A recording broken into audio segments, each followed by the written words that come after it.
Welcome to basic concept YouTube চ্যানেলে সবাইকে স্বাগত জানাই। আজকে আমরা মাধ্যমিক 2025-এর জীবন বিজ্ঞানের পেজ 38-এর এমসিকিউ, এসএকিউ এবং লং সমস্ত প্রশ্নের কিন্তু নির্ভুল উত্তর কিন্তু আলোচনা করব। তাহলে ভিডিওটি কিন্তু শেষ পর্যন্ত দেখবে। তাহলে আজকের 1 নম্বর প্রশ্ন, নিচের কোনটি উদ্দীপকের বৈশিষ্ট্য নয়? অপশন এ, পরিবেশের পরিবর্তন যা জীব শনাক্ত করে। অপশন বি, সাড়া প্রদানে ভূমিকা নেয়। অপশন সি, শুধুমাত্র বাইরের পরিবেশে উৎপন্ন হয়। অপশন ডি, ত্রুটি এক ধরনের শক্তি। তাহলে সঠিক উত্তর হচ্ছে শুধুমাত্র বাইরের পরিবেশে উৎপন্ন হয়। নেক্সট 2 নম্বর প্রশ্ন, মানবদেহে মেনিনজেসের ভূমিকা হলো না সুষমাকাণ্ডকে সংক্রমণ থেকে রক্ষা করা। 3 নম্বর প্রশ্ন, নিচের বক্তব্যগুলি পড়ে সঠিক বিকল্পটি নির্বাচন করো। অপশন এ, ফিমার, টিবিয়া ও পাটেলার অস্থিসন্ধি হলো বল ও সকেট সন্ধি। এটা ভুল, এটা হচ্ছে কবজা সন্ধি। নেক্সট বি, হাড়ের ঘর্ষণজনিত ক্ষয় রোধ করে সাইনোভিয়াল তল। সি, বাইসেপ সংলগ্ন অস্থি দুটির কৌণিক দূরত্ব বৃদ্ধি করে। না, এটা ভুল। নেক্সট ডি, অর্ধবৃত্তাকার নালী ভারসাম্য রক্ষায় সাহায্য করে। না, এটা অর্ধচন্দ্রাকার নালী হবে। তাহলে আমাদের সঠিক উত্তর হলো অপশন বি। 4 নম্বর প্রশ্ন, যে নিউক্লিওটাইডটি ডিএনএর উপাদান নয় সেটি হলো এসপিইউ। 5 নম্বর প্রশ্ন, সঠিক ক্রমটি নির্বাচন করো। আমরা ক্রমটি দেখিয়ে দিয়েছি, আমরা অন্য কোনো কিছু কিন্তু অপশন নিইনি। যেটি সঠিক উত্তর সেটিকে দেখিয়ে দিয়েছি। নেক্সট চলে যাব 6 নম্বর প্রশ্ন, বেম তত্ত্ববিহীন কোষ বিভাজন পরিলক্ষিত হয় ইস্টের বংশবিস্তার কালে। নেক্সট 7 নম্বর প্রশ্ন, নিচের কোন বৈশিষ্ট্যটি সংকর জীবের ক্ষেত্রে প্রযোজ্য? না সমস্ত ক্রোমোজোমে একটি চরিত্রের জন্য দুটি এলিল পৃথক প্রকৃতির হয়। 8 নম্বর প্রশ্ন, স্বাভাবিক হিমোফিলিয়া বাহক মহিলার সঙ্গে স্বাভাবিক পুরুষের যদি বিবাহ করা হয় তাহলে প্রথম অপত্য বংশে হিমোফিলিয়া আক্রান্ত পুত্র সন্তানের সংখ্যা হবে 50%। 9 নম্বর প্রশ্ন, কোনটি ডিম্বাণুকে সূচিত করে? তাহলে এটা সঠিক উত্তর হচ্ছে অপশন ডি, এন। 10 নম্বর প্রশ্ন, নগ্নজিন আসলে আরএনএ প্রকৃতির নিউক্লিক অ্যাসিড। 11 নম্বর প্রশ্ন, অভিব্যক্তিতে খরার যে আঙুলটি খুঁড়ে পরিণত হয়েছে সেটি হলো 3 নম্বর আঙুল। 12 নম্বর প্রশ্ন, কোনটি নিষ্ক্রিয় অঙ্গের উদাহরণ? না মানুষের কর্ণছত্রের পেশি। 13 নম্বর প্রশ্ন, পশ্চিমঘাট ও শ্রীলঙ্কা হটস্পটের অন্তর্গত এন্ডোমিক জীবটি হল ম্যাগনেলিয়া নীলগিরিকা। 14 নম্বর প্রশ্ন, প্রাকৃতিক সম্পদের অতিব্যবহারের ফলে বিলুপ্তির উদাহরণ হল সর্পগন্ধা। 15 নম্বর প্রশ্ন, ব্ল্যাকফুট ডিজিজ ঘটে কোন দূষণে? সঠিক উত্তর হচ্ছে জল। বিভাগ খ, 2-এর 1-এর দাগের প্রশ্ন বলা হয়েছে যে একটি নিউরনের প্রান্ত থেকে অপর নিউরনে স্নায়ু উদ্দীপনা বয়ে নিয়ে যায় নিউরোট্রান্সমিটার। 2 নম্বর প্রশ্ন, ক্রোমোজোমের ড্যাশ অংশে মিওসিস কোষ বিভাজনের সময় ক্রসিং ওভার ঘটে ইউক্রোমাটিন। 3 নম্বর প্রশ্ন, উদ্যান পালন বিদ্যায় শাখা কলম তৈরির সময় ড্যাশ হরমোন ব্যবহার করা হয়ে থাকে? সঠিক উত্তর হচ্ছে কৃত্রিম অক্সিন। নেক্সট চলে যাব 4 নম্বর প্রশ্ন, সমস্ত মেরুদণ্ডী প্রাণীর ভ্রূণে ল্যাজ সদৃশ্য অংশে ড্যাশ পেশি থাকে, সেটি হচ্ছে মায়োটম পেশি। 5 নম্বর প্রশ্ন, জীববৈচিত্র্যের নিরিখে ভারত একটি ড্যাশ দেশ, সেটা হচ্ছে মেগা ডাইভার্সিটির দেশ। নেক্সট 6 নম্বর প্রশ্ন, সিকিমে ড্যাশে রেড পান্ডা সংরক্ষণ প্রকল্প গড়ে তোলা হয়েছে, সেটি হচ্ছে কাঞ্চনজঙ্ঘা। এরপর আমরা সত্য এবং মিথ্যা নিরূপণ করব। তাহলে 7 নম্বর প্রশ্ন বলেছে সঠিক বিবর্তনযুক্ত উত্তল লেন্সের চশমা ব্যবহার করলে মায়োপিয়া জনিত ত্রুটি থেকে মুক্তি পাওয়া যায়। উত্তর হচ্ছে মিথ্যা। 8 নম্বর প্রশ্ন, হিস্টোন প্রোটিনগুলি ক্ষারীয় প্রকৃতির হয়, সত্য।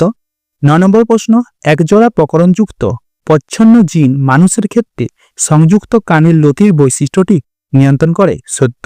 কোন জীবের চারিত্রিক বৈশিষ্ট্যের বাহিক্য প্রকাশকে জিনোটাইপ বলে, না, মিথ্যা। 11 নম্বর প্রশ্ন, ডারউইন তত্ত্ব অনুযায়ী জিরাফের লম্বা গলার কারণ প্রাকৃতিক নির্বাচন, সত্য। মিথজীবী ব্যাকটেরিয়া রাইজোবিয়াম শস্য জাতীয় উদ্ভিদের মূলে বাস করে নাইট্রোজেন সংবন্ধনে সাহায্য করে, মিথ্যা।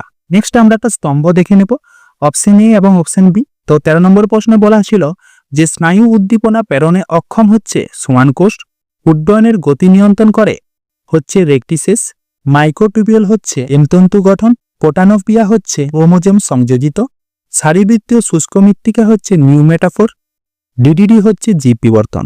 এরপর আমরা একটি বাক্যে উত্তরকে দেখে নিই।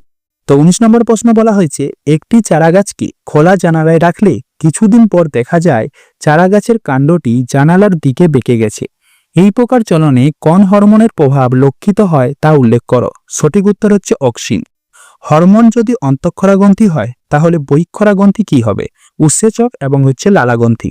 নেক্সট 21 নম্বর প্রশ্ন, কোষের বার্ধক্যের জন্য দায়ী ক্রোমোজোম অংশটির নাম কি? না টোলোমিয়া। নেক্সট 22 নম্বর প্রশ্ন, নিচের 4টি বিষয়ের মধ্যে কোন 3টি অপর বিষয়টির অন্তর্গত সেই বিষয়টি খুঁজে বার করো এবং লেখো। হাঁস বিভাজন, মিওসিস, ক্রসিং ওভার, প্রজাতির ক্রোমোজোম সংখ্যা ধ্রুবক। তাহলে সঠিক উত্তর হচ্ছে মিওসিস। নেক্সট 23 নম্বর প্রশ্ন, কোন ধরনের পরাগযোগ সম্পূর্ণ করার জন্য মেন্ডেল ইমাস্কুলেশন পদ্ধতি সাহায্য নিয়েছিলেন? না ইতর পরাগযোগ। 24 নম্বর প্রশ্ন, মিলার ও উডের পরীক্ষায় একটি বড় ফ্লাক্সে 3টি গ্যাস 2:2:1 অনুপাতে নেওয়া হয়, গ্যাসগুলির নাম উল্লেখ করো। তাহলে উত্তর হচ্ছে মিথেন, অ্যামোনিয়া, হাইড্রোজেন। 25 নম্বর প্রশ্ন, কোনটি আলাদা? জাতীয় উদ্যান, বোটানিক্যাল গার্ডেন, সংরক্ষিত বনাঞ্চল, বায়োস্ফিয়ার রিজার্ভ। তাহলে সঠিক উত্তর হচ্ছে বোটানিক্যাল গার্ডেন। 26 নম্বর প্রশ্ন, সুন্দরবনের ম্যানগ্রোভ অরণ্য ধ্বংসের ফলে উপকূলের কি অসুবিধা হবে বলে তুমি মনে করো? উত্তর হচ্ছে কি? না প্রাকৃতিক দুর্যোগ দেখা যাবে, সমুদ্রের জলের উচ্চতা বৃদ্ধি পাবে, মাটির লবণের পরিমাণ কিন্তু বৃদ্ধি পাবে। আমরা চলে যাব বিভাগ গ, যেখানে 17টি প্রশ্ন আছে, যার মধ্যে 12টি করতে হবে, কিন্তু আমরা 17টি প্রশ্ন নিয়ে কিন্তু আলোচনা করেছি। তো মানবদের কোথায় কোথায় ইস্ট্রোজেন ও প্রজেস্টেরন হরমোন উৎপন্ন হয় তা উল্লেখ করো। তাহলে ইস্ট্রোজেন হচ্ছে ডিম্বাশয়ের ডিম্বথলি থেকে এবং প্রজেস্টেরন হচ্ছে পিত্তগ্রন্থি বা কর্পাস লুটিয়াম থেকে। 2 নম্বর প্রশ্ন, মানবদেহে শর্করার সঠিক মাত্রা নিয়ন্ত্রণে ইনসুলিন ও গ্লুকাগন হরমোনের বিপরীত ভূমিকা আলোচনা করো। ইনসুলিন রক্তে শর্করার পরিমাণ হ্রাস করে, অপরদিকে গ্লুকাগন শর্করার পরিমাণ বৃদ্ধি করে। এই জন্য ইনসুলিন ও গ্লুকাগনকে বিপরীত হরমোন বলা হয়। 3 নম্বর প্রশ্ন, অ্যাকুয়াস হিউমার ও ভিট্রিয়াস হিউমারের পার্থক্য। অ্যাকুয়াস হিউমার হচ্ছে জলীয় তরল এবং ভিট্রিয়াস হিউমার হচ্ছে জেলির মতো পদার্থ। দ্বিতীয়ত হচ্ছে অ্যাকুয়াস হিউমার প্রকোষ্ঠে অবস্থান করে। কোন প্রকোষ্ঠে? না অ্যাকুয়াস প্রকোষ্ঠে। আর ভিট্রিয়াস হচ্ছে কি? ভিট্রিয়াস প্রকোষ্ঠে অবস্থান করে। 3 নম্বর পয়েন্ট হচ্ছে এটির ক্ষরণ বাধাপ্রাপ্ত হলে চোখের চাপ বেড়ে যায় এবং গ্লুকোমা রোগ সৃষ্টি হয়, আর এর ক্ষেত্রে কিন্তু এটি প্রবাহিত হয় না।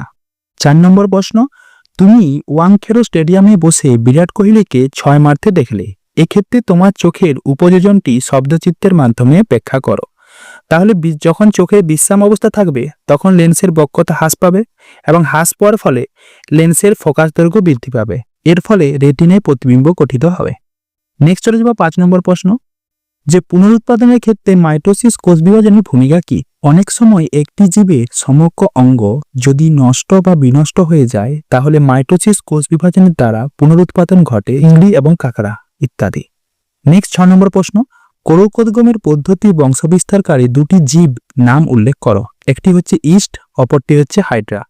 7 নম্বর প্রশ্ন, গ্যামেট উৎপাদন ও অপত্যজনুর প্রকৃতি এই 2টি বিষয়ের ভিত্তিতে যৌনজনন ও অযৌনজনের পার্থক্য লেখো। তাহলে এটা তোমরা কিন্তু একটু দেখে নেবে। হ্যাঁ, তো আমরা নেক্সট প্রশ্নের দিকে চলে যাচ্ছি। নেক্সট 8 নম্বর প্রশ্ন, বিশুদ্ধ বেগুনি ও বিশুদ্ধ সাদা ফুলযুক্ত মটর গাছের মধ্যে পরাগ নিষেক ঘটালে প্রথম অপত্য বংশে সৃষ্ট সব গাছে বেগুনি ফুলযুক্ত হয়। এক্ষেত্রে কোনটি প্রকট এবং কোনটি প্রচ্ছন্ন বৈশিষ্ট্য? যদি তোমরা এই ছকটি দেখো তাহলে কিন্তু তোমরা দেখতে পাবে এখানে কিন্তু সাদা কোনো কিন্তু ফুল উৎপন্ন হবে না, যার ফলে এই সাদা ফুলটি হচ্ছে প্রচ্ছন্ন বৈশিষ্ট্য এবং বেগুনি ফুলটি হচ্ছে প্রকট বৈশিষ্ট্য। কিন্তু এখানে এই ছকটি কিন্তু তোমাকে করতেই হবে এবং তার সাথে কিন্তু এই চেকার বোর্ডটাও কিন্তু দিতে হবে। নেক্সট চলে যাব 9 নম্বর প্রশ্ন, থ্যালাসেমিয়া মাইনর আক্রান্ত স্ত্রী এবং পুরুষের মধ্যে বিবাহ হলে তাদের সন্তানদের মধ্যে থ্যালাসেমিয়া রোগের বংশগতি চেকার বোর্ডটির মাধ্যমে দেখাও। তাহলে এই যে আমরা চেকার বোর্ডটা করে দিয়েছি পুরোটা, এটি 100% হয় তাহলে বাহক হচ্ছে 50%, আক্রান্ত 25% এবং স্বাভাবিক হচ্ছে 25%। নেক্সট চলে যাব 10 নম্বর প্রশ্ন, ডারউইনের মতে প্রকরণ বা ভেদের কারণ আলোচনা করো। ডারউইনের মতে পৃথিবীতে 2টি জীব কখনো অবিকল একই রকম হতে পারে না, অর্থাৎ 2টি জীবের মধ্যে কিছু না কিছু পার্থক্য বা ভেদ থাকবে। এমনকি একই পিতামাতার 2টি সন্তানের মধ্যে কিছু না কিছু পার্থক্য পরিলক্ষিত হয়। ডারউইন মনে করেন যে অবিরত ত্রিবিতিত সংগ্রামের ফলে জীবদেহে প্রকরণ বা ভেদ সৃষ্টি হয়, যা প্রজননকালে অপত্য দেহে সঞ্চালিত হতে থাকে এবং পরে এটি জীবের বৈশিষ্ট্য রূপে প্রকাশ পায়। ডারউইনের ধারণা অনুযায়ী এইভাবে জীবের ক্ষুদ্র ক্ষুদ্র পরিবর্তন নতুন প্রজাতির উদ্ভবের জন্য দায়ী। 11 নম্বর প্রশ্ন, শিল্পাঞ্জির আচরণগত অভিযোজন কিভাবে তাকে দৈনন্দিন সমস্যা সমাধানে সাহায্য করে তার উদাহরণ দাও। শিল্পাঞ্জি হচ্ছে উন্নত ও বুদ্ধিমান প্রাণী, তারা বিভিন্নভাবে তাদের দৈনন্দিন সমস্যা সমাধান করে থাকে। যেমন একে যদি বলি উইপোকা শিকার। শিল্পাঞ্জিরা সোজা ও সরু গাছের ডাল ভেঙে নিয়ে সেই ডালের পাতাগুলো ছিঁড়ে ফেলে এবং সেই ডালটি উইয়ের ঢিপিতে ঢুকিয়ে গর্ত করে এবং ওই সরু ডালটির গা বেয়ে উইপোকাগুলি সারিবদ্ধভাবে বাইরে বেরিয়ে এলেই শিল্পাঞ্জিরাও তাদের খাদ্য হিসাবে গ্রহণ করে থাকে। নেক্সট 2 নম্বর, ভেষজ ওষুধি ব্যবহার। শিল্পাঞ্জিরা কোনো পরজীবী দ্বারা আক্রান্ত হলে ভেষজ গুণসম্পন্ন বিভিন্ন উদ্ভিদের পাতা খাদ্য হিসাবে গ্রহণ করে। 12 নম্বর প্রশ্ন, জলক্ষয় সহনের জন্য উটের লোহিত রক্তকণিকা কি কি অভিযোজিত বৈশিষ্ট্য লক্ষ্য করা যায়? এক হচ্ছে উটের আরবিসি গোলাকার না হয়ে ডিম্বাকার ও নিউক্লিয়াস বিহীন হয়, যার ফলে আরবিসির মধ্যে জল প্রবেশ করলেও আরবিসির হিমোলাইসিস ঘটে না, কারণ উটের আরবিসির প্রায় 240% প্রসারিত হতে পারে। অন্যান্য স্তন্যপায়ীর পানিতে 150% কিন্তু প্রসারিত হয়। এর ফলে উট অতিরিক্ত জল শোষণ করতে পারে। অতিরিক্ত জলপান উটকে জল বিয়োজন ও শুষ্কতা থেকে রক্ষা করে। 2 নম্বর পয়েন্ট হচ্ছে আরবিসি ডিম্বাকৃতি হওয়ায় রক্ত থেকে জল বেরিয়ে রক্ত ঘন হয়ে গেল রক্তবাহ দিয়ে চলাচল করে এবং শারীরবৃত্তীয় কাজে উটের অসুবিধা হয় না। নেক্সট চলে যাব 13 নম্বর প্রশ্ন, মানুষের কার্যকলাপে কিভাবে নাইট্রোজেন চক্রকে প্রবাহিত করে তার দুটি উল্লেখ করো। যেমন এক হচ্ছে সয়াবিন, মটর, মসুর, সিম প্রভৃতি সিম্বগোত্রীয় উদ্ভিদগুলি মাটিতে নাইট্রোজেন সংবন্ধনের কাজ করে থাকে। তাহলে সিম্বগোত্রীয় উদ্ভিদ চাষের দ্বারা বার্ষিক প্রায় 40 টিজি নাইট্রোজেন মাটিতে আবদ্ধ হয়। 2 নম্বর পয়েন্ট, কয়লা, তেল প্রভৃতি জীবাশ্ম জ্বালানির দহনে নাইট্রিক অক্সাইড গ্যাস উৎপন্ন হয়, ফলে জ্বালানিতে বহু বছরে সঞ্চিত নাইট্রোজেন বায়ুমণ্ডলের সাথে মুক্ত হয়। নেক্সট চলে যাব 14 নম্বর প্রশ্ন, ভারতবর্ষে ক্রমবর্ধমান ক্যান্সারের প্রবণতার পেছনে পরিবেশের ভূমিকা করো। ক্যান্সার শব্দটি ল্যাটিন শব্দ হচ্ছে ক্যানক্রাম, ইংরেজিতে একে বলা হয় কার্সিনোমা। পরিবেশগত অধিবেশনের সঙ্গে ক্যান্সারের যোগসূত্র স্থাপিত হয়েছে। কীটনাশক, আগাছানাশক, তেজস্ক্রিয় পদার্থ মানব শরীরে ক্যান্সার ঘটাতে পারে। ধূমপায়ীদের ফুসফুসে ক্যান্সার হয়, যারা খৈনি খায় বা তামাক চিবায় তাদের মুখের ক্যান্সার হয়। নেক্সট চলে যাব হচ্ছে 15 নম্বর প্রশ্ন, জীবনদায়ী ওষুধ প্রস্তুতিতে জীব বৈচিত্র্যের গুরুত্ব অপরিসীম আলোচনা করো। নিরাময় ও স্বাস্থ্য রক্ষায় ভেষজ উদ্ভিদের ভূমিকা অপরিসীম। মরফিন, কুইনাইন, রেসারপিন প্রভৃতি উপকার বিভিন্ন ভেষজ উদ্ভিদ থেকে পেয়ে থাকি।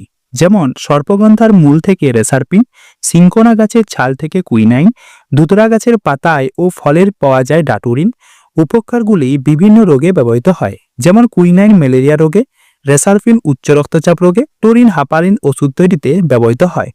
এছাড়াও উদ্ভিদের মতো প্রাণীদের দেহাংশ থেকেও ভেষজ প্রস্তুত হয়, যেমন সাপের বীজ থেকে হচ্ছে ল্যাকোসিস, মৌমাছির বীজ থেকে এপিস উৎপন্ন হয়। নেক্সট চলে যাব 16 নম্বর প্রশ্ন, বিভিন্ন রাজ্যে বন্যপ্রাণী সংরক্ষণে বন দপ্তরকে JFM এর সক্রিয় ভূমিকা আলোচনা করো। 1 নম্বর হচ্ছে কি, বিভিন্ন রাজ্যে বন্যপ্রাণী সংরক্ষণে রাজ্য বন দপ্তরকে সক্রিয় সহযোগিতা করে থাকে JFM কমিটি। বনে চোরা শিকারিদের ঘটনা তাৎক্ষণিক বন দপ্তরকে জানানোর কাজ করে JFM কমিটি। তাছাড়া দাবানল, বেআইনি পশুচারণ, বনভূমি বিনাশের প্রচেষ্টা, বেআইনি খনন কার্য রোধে প্রাথমিকভাবে বন দপ্তরকে জানানোর কাজ করে থাকে এই কমিটি। সিংহ সংরক্ষণে সফল একটি প্রকল্পের নাম ও তার অবস্থান।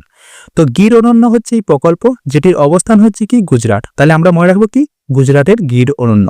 নেক্সট চলে যাবো আজকের যে লং কোশ্চেনগুলো সেইগুলোর দিকে। প্রথমেই আমাদের দেখো যে লং কোশ্চেনের মধ্যে চোখের ছবি পড়েছে এবং সেই চোখের ছবির যে সমস্ত অংশগুলো সেগুলো কিন্তু তোমাকে চিহ্নিত করতে হবে।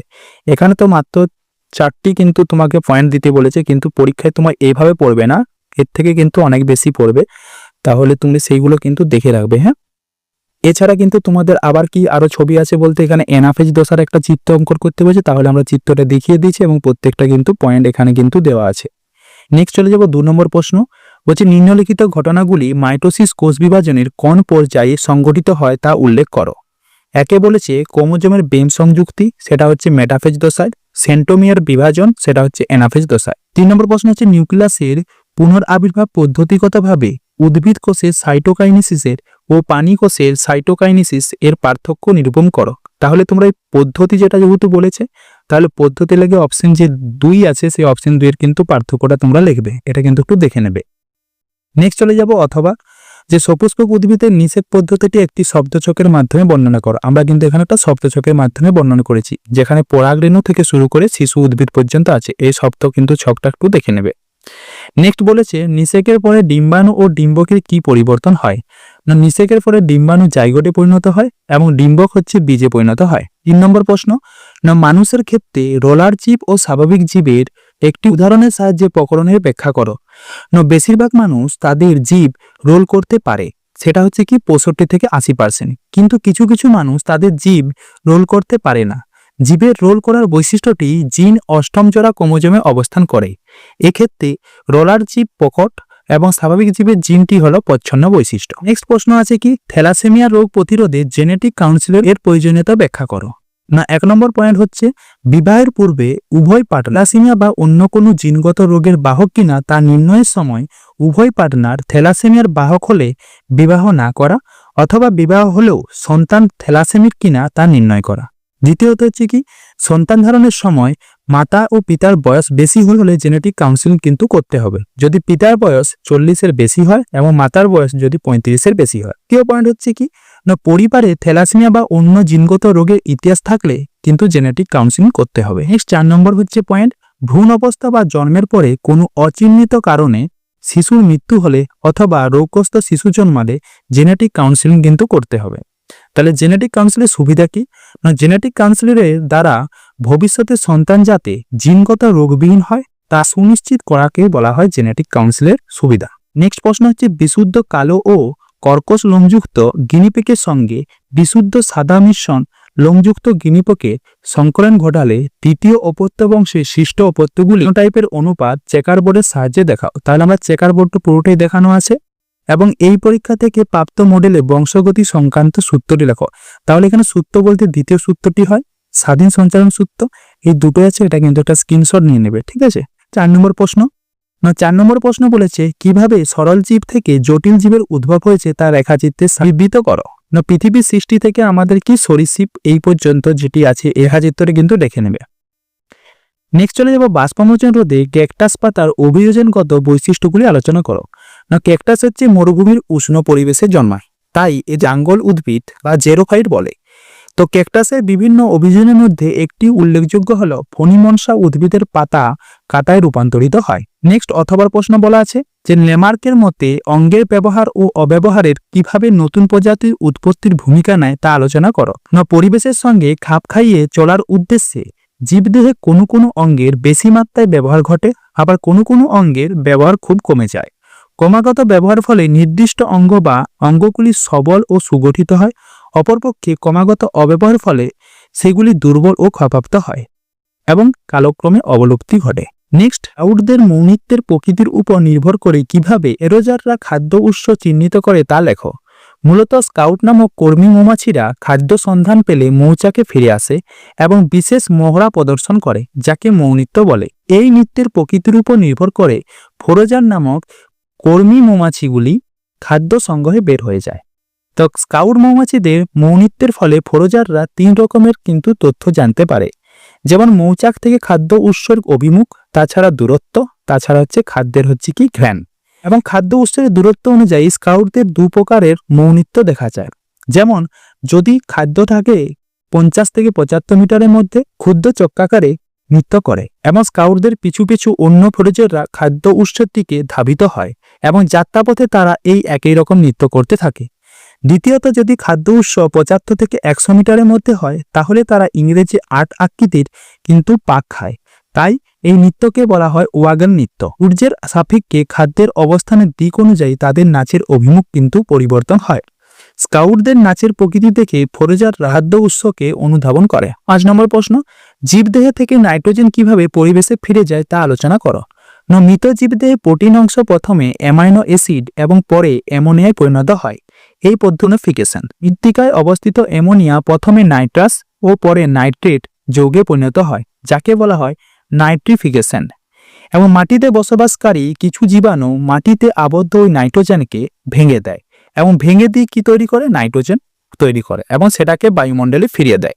এই পদ্ধতিকে বলা হয় নাইট্রোজেন মোচন। নেক্সট চলে যাব জীবাশ্ম জ্বালানি দহনে আবর্জনা পচনের ফলে সৃষ্ট গ্রিনহাউস গ্যাসগুলির নাম। সেই নামগুলি হচ্ছে carbon dioxide, carbon monoxide, nitrous oxide এবং মিথেন। অথবা প্রশ্ন বলেছে কি না, শব্দ দূষণের ফলে মানুষ ও অন্যান্য প্রাণীতে সৃষ্ট একটি করে ক্ষতিকারক প্রভাব। তো মানুষের ক্ষেত্রে কি হয়, হৃদযন্ত্রের উপর প্রভাব পড়ে।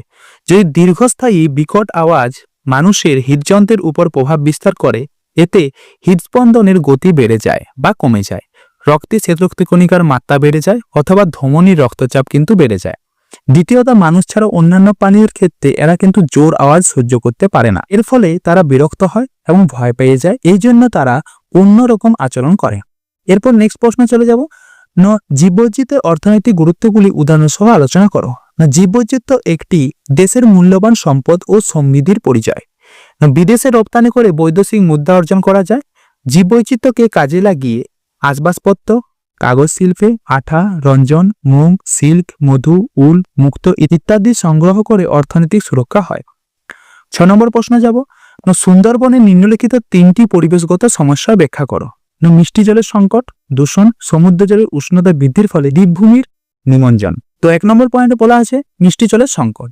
বিস্তীর্ণ এলাকা জুড়ে সমুদ্র ও নদী, খাড়ি, ভেড়ি ইত্যাদি কেবল নোনা জল হয়। এখানে পর্যাপ্ত নলকূপ বা মিষ্টি জলের জলাশয়ের অভাব থাকে, যার ফলে বন্যার সময় মিষ্টি জলের জলাশয়গুলি নোনা জলে পরিণত হয়। দূষণ, সুন্দরবন এলাকায় বায়ু দূষণ ও জল দূষণের জন্য পরিবেশ দূষিত হচ্ছে, ফলে ওই এলাকার উদ্ভিদ ও প্রাণীদের ক্ষতি হচ্ছে। সমুদ্রের জলে রাসায়নিক পদার্থ ও খনিজ তেল মিশে জলদূষণ ঘটে এবং অরণ্য ধ্বংসের ফলে কার্বন ডাইঅক্সাইডের মাত্রা বৃদ্ধি পেয়ে বায়ু দূষণ ঘটে। 3 নম্বর পয়েন্ট, সমুদ্রের জলের উচ্চতা বৃদ্ধির জন্য দ্বীপভূমির নিমজ্জন। মাঝে মাঝে বিশেষ করে বর্ষাকালে সমুদ্রের সাইক্লোনি ইত্যাদি দেখা দিলে সমুদ্রের জলের তল কয়েক ফুট উপরে উঠে যায়, ঢেউর উচ্চতা বেড়ে যায়, যার ফলে সমুদ্রের তীরবর্তী বহু ঘরবাড়ি সমুদ্রের গর্ভে চলে যায়। বিশ্ব উষ্ণায়নের ফলে সমুদ্রের জলতলের উচ্চতা ক্রমশ বাড়ছে, ফলে ভবিষ্যতে সুন্দরবন অঞ্চলে বহু দ্বীপ নিমজ্জিত হয়ে যাওয়ার সম্ভাবনা থাকে। কোন স্থানে জীববৈচিত্র্য হটস্পট ঘোষণার পেছনে যুক্তি দাও। তার মানে হচ্ছে এখানে হটস্পটের শর্তগুলো নিয়ে আলোচনা করতে বলেছে। তো 1500টির বেশি আঞ্চলিক সীমাবদ্ধ উদ্ভিদ প্রজাতি উপস্থিত থাকতে হবে। দ্বিতীয়ত হচ্ছে কি, প্রাথমিক উদ্ভিদ গোষ্ঠীর 70% কিন্তু বিনষ্ট হয়ে মাত্র 30% অবশিষ্ট থাকতে হবে। তৃতীয়ত, সমগ্র পৃথিবীতে উপস্থিত নালিকা বান্ডিল মণ্ডিত উদ্ভিদ গোষ্ঠী 0.5% এর অধিক উপস্থিত থাকতে হবে। চতুর্থ, প্রাণীজ বৈচিত্র্য অধিক পরিমাণে থাকতে হবে এবং অধিকাংশ প্রাণী যেন এন্ডেমিক প্রজাতির হয়। নেক্সট চলে যাবে মানুষের প্রবেশাধিকারে ভিত্তিতে বায়োস্ফিয়ার রিজার্ভকে ভাগ। তো বায়োস্ফিয়ার রিজার্ভকে 3টা ভাগে ভাগ করা হয়, একটা কোর অঞ্চল, বাফার অঞ্চল আর হচ্ছে ট্রানজিশন অঞ্চল। কোর অঞ্চলটা হচ্ছে মাঝের যে অংশ, সেটাকে বলা হয় কোর অঞ্চল, যেখানে কিন্তু মানুষের প্রবেশ নিষেধ। দ্বিতীয়ত হচ্ছে কি মধ্যবর্তী অঞ্চল, যেটাকে বলা হয় বাফার অঞ্চল, কোর এবং ট্রানজিশনের মাঝেরটা। এবং ট্রানজিশন অঞ্চল কি, যেখানে হচ্ছে সবচেয়ে বাইরের অঞ্চল, যেখানে মানুষ কিন্তু বসবাস করে থাকে। নেক্সট চলে যাব, কায়ো সংরক্ষণ দ্বারা সংরক্ষিত হয় এমন 4টি উদ্ভিদ ও প্রাণীর অংশের নাম। তো উদ্ভিদ হচ্ছে উদ্ভিদের মুকুল, বীজ, পরাগরেণু এবং হচ্ছে কলা। আর প্রাণীর ক্ষেত্রে হচ্ছে বীর্য, উসাইট, ডিম্বকলা ও টেস্টিকুলার কলা। এই পর্যন্ত ছিল হচ্ছে মাধ্যমিক 2025-এর জীবন বিজ্ঞানের 38 নম্বর পেজের সমস্ত উত্তর। সাথে বলে রাখি, যদি তোমরা চ্যানেলে নতুন হয়ে থাকো তাহলে চ্যানেলটিকে অবশ্যই সাবস্ক্রাইব করবে এবং দেখা হচ্ছে কিন্তু আমাদের নেক্সট ভিডিওতে। তাহলে ধন্যবাদ।